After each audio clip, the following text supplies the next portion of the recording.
Okay, guys, I made the making a replay of our disaster yesterday, but I think we can learn a little bit from them. So I'm just gonna do a commentation, play-by-play. This is the positioning right now in the ditch right here. As you can see, there is a lot of room. It's not that there wasn't enough room. I just think that BT Strike could have just nudged in a little bit better. The four other vehicles were in perfect position. Yes, he can get shot from the right as well, but the side that was exposed is what actually really put him to bed. So put him in his death. That was it. I'm gonna zoom out and I'm gonna take a look at our light tank who got spotted. Pause it. Light tank is not in a correct position actually. What he can be doing or should have done, like, was instructed to knock over a tree and hide in the bush. He's completely exposed. There is no bush cover. He's got bush cover in front of him, but the vehicle has to be completely concealed. And that isn't happening. It wasn't practiced correct. It wasn't, executed correctly. So, it's all about execution. Position here with a T30 exposure on the left. We can do better than that, guys. So I'm going to continue the replay. Okay, so targets are lit. However, we do have the broadside of the T30. It's a problem, nonetheless, and he's being shot, as you can see right there. There is a shell in transit going to his vehicle. Yeah, so it's Type 64 is spotting, however, will be lit, I think. I don't know what happens yet, so yeah, he's up there in the hill over there, but he's still not in a bush or a tree. But if he knocked over the tree, it would have been too late anyway. I don't know, they would have seen it, who knows. But the point is, execution. If someone tells you to do something, just do it. Get in the ditch, get in the, all that stuff. Like, look at, just zoom out. Everyone is in. There is enough room. So, I'm going to continue replay. Okay, I know I went over it yesterday with what a side scrape is. Just practice it out, I guess. But right now, a side scrape is what my E75 is doing right now, off the rear or side of your tank. But it could be the rear of your tank, and you could be doing it off the rock. So the only thing you're showing is side, not broadside, but just side to scrape off of. So they have B coming across, they YOLO'd it. So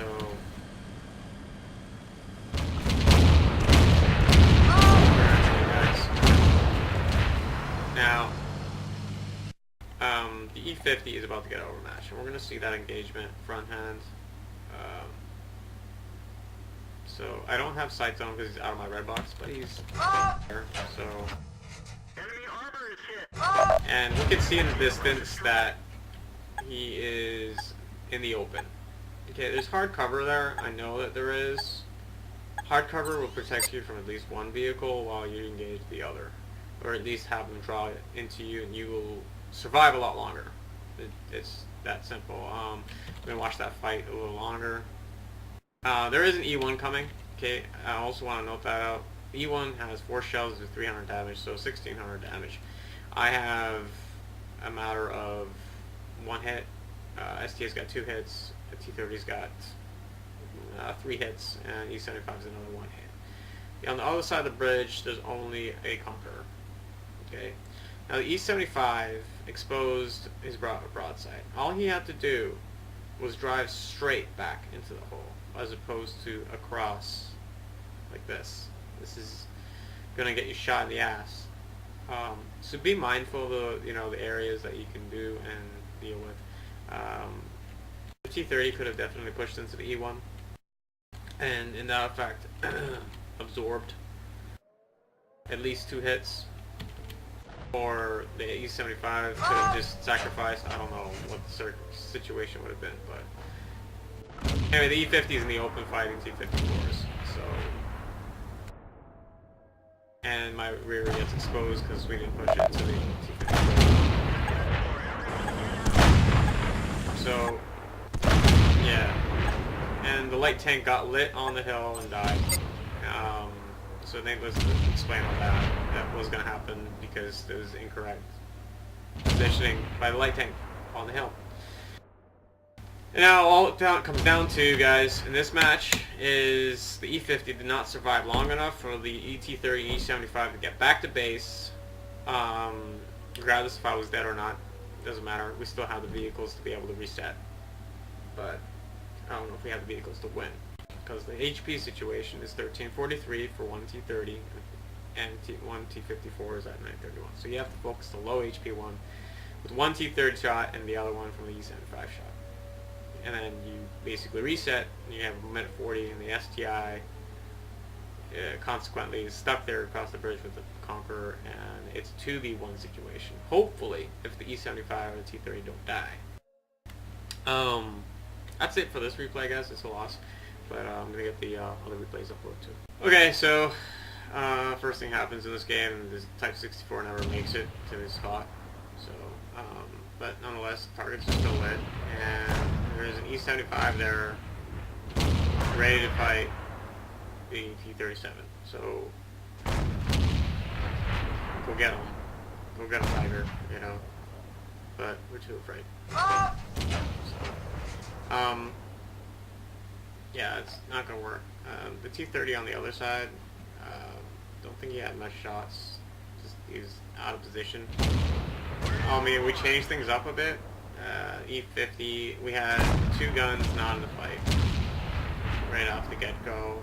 The T-30 gets whacked from that position, so I don't think it was a good call, to be honest, to put the T-30 back there anymore, now that I think of it, if we're going to actually use the strategy again.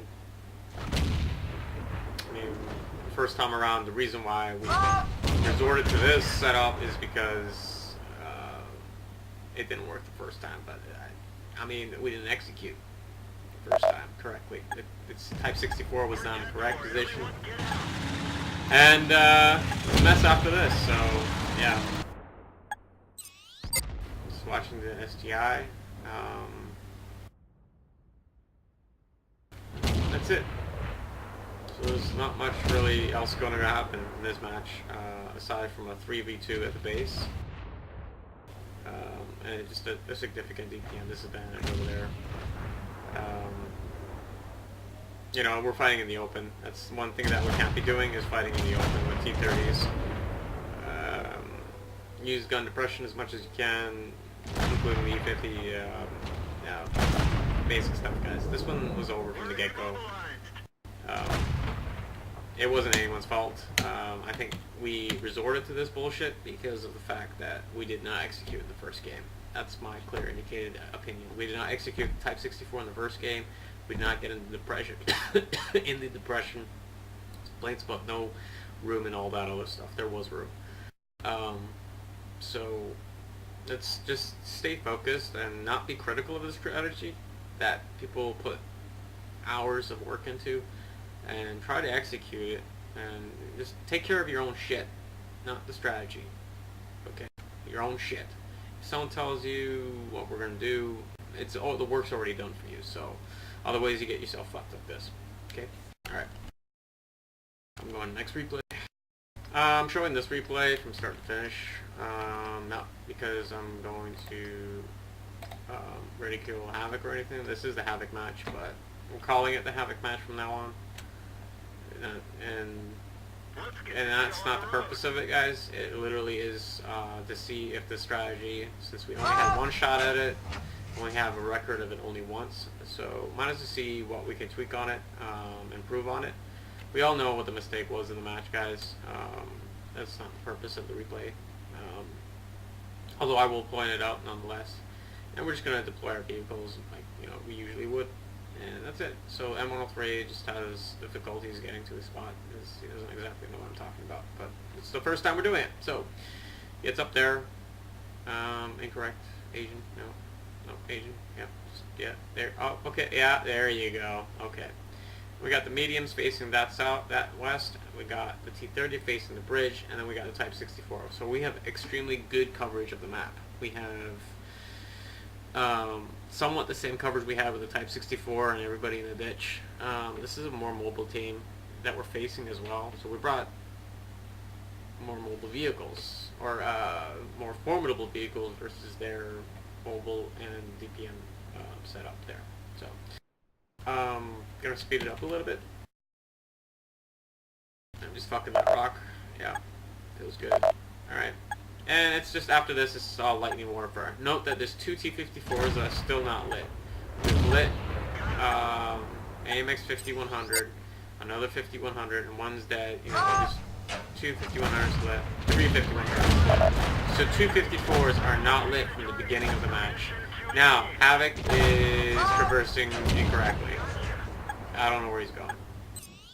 So we basically said to spot that area from the hill. I guess, I don't know. I don't know what that I mean, that's it right there. And that's basically the kryptonite right there. Once they see the Type 64 dedicated, they know the T-30 is there, they know the full force is committed, it's over. It's all over at this point. Alright guys, I think we executed the strategy very well. We went in pretty quickly. I don't know if it's going to work well on other teams. It worked well against this one because there was no armor. That was the issue with these guys, but a doctor can't save this match. So,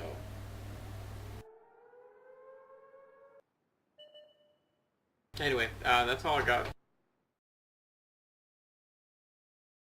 Oh, and, well, just considering everything that we did, either way, guys, everyone did a great job. I think there's just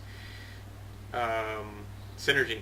That's just synergy. I think it really does have to do with synergy and experience. So, I mean, we're doing this, and you know, other great teams recorded their replays, losses, wins. They do all of it. So, just keep all that in mind, and that's why we do it. We do it to make improvements, not to criticize or ridicule individuals, but merely the ordeal which is the strategy that can be improved. So if we execute, it works.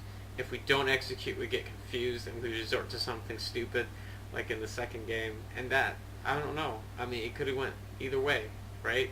So, and that's all there is to it, guys. E50 needs to practice. Be more careful and cautious that fighting in the open with your medium versus 2 other mediums is not ideal. So for brawling situations, maybe you want to choose the D54. I remember you mentioned that was, you know, a more comfortable vehicle for you. So I'm gonna upload these